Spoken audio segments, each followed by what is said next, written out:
So as we just heard, the U.S. has now entered Israel's war with Iran by dropping bombs on key nuclear sites in Iran, further raising tensions in the region. For more on how the situation in the Middle East will unfold, we're joined by Professor Kim Kangsuk, professor at the Department of Arabic at Hankuk University of Foreign Studies. Professor Kim, thanks for joining us this morning. Thank you for having me. So the U.S. carried out an attack on Iran's nuclear sites after Trump said he would decide within 2 weeks on a move by the U.S.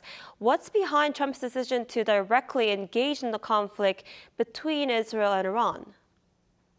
Trump's decision to launch an airstrike on Iran's nuclear sites seems to reflect his close alignment with Israel's long-standing position that Iran should never be allowed to develop nuclear weapons.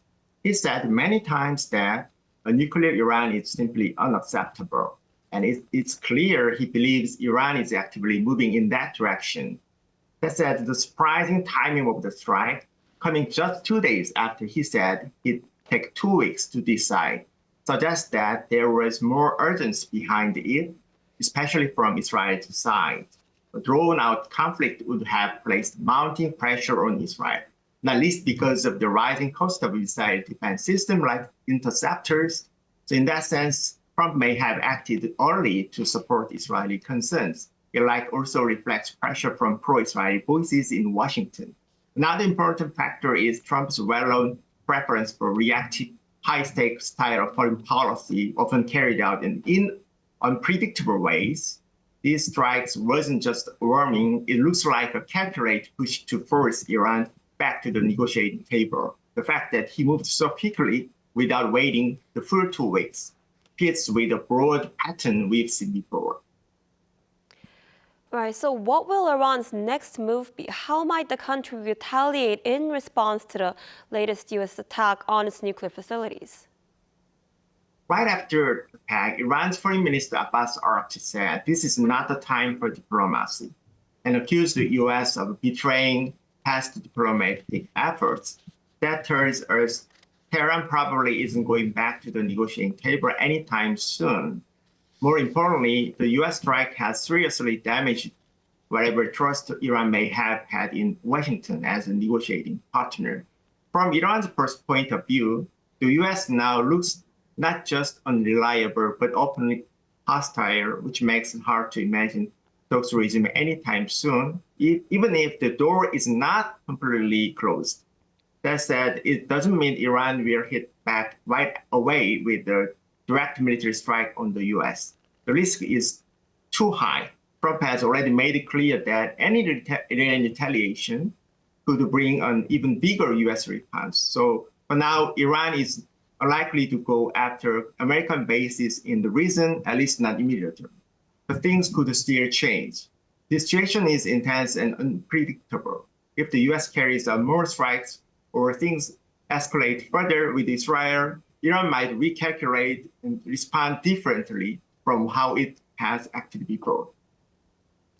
Right, so although Iran might not carry out an immediate attack, Iran's parliament has now voted to shut the Strait of Hormuz. If the country's government makes the final decision to do that, how will that affect the rest of the world? The Strait of Hormuz is one of the most critical choke points in the global energy supply chain. If Iran moves forward with actual closing the strait, the impact of global markets would be immediate and severe. Oil prices have already spiked, and further disruption could trigger a global energy shock. Countries like China, India, Japan, especially in South Korea, which rely heavily on oil and gas flowing through the strait, would be hit especially hard.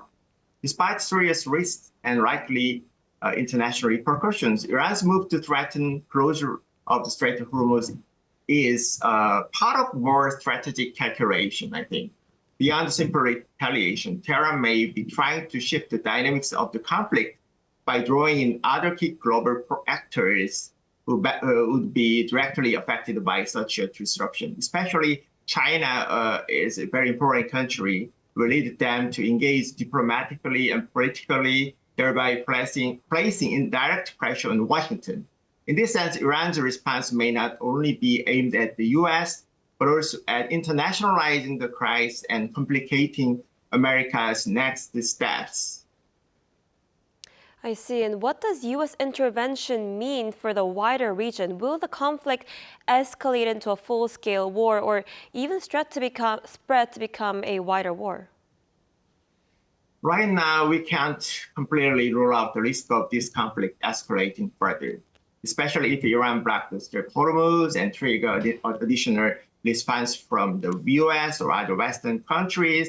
That kind of tit for tat could lead to unintended consequences, and thus might, in the worst scenario, a broad regional war. However, I think the chances of full-scale regional war still seems relatively low at this point.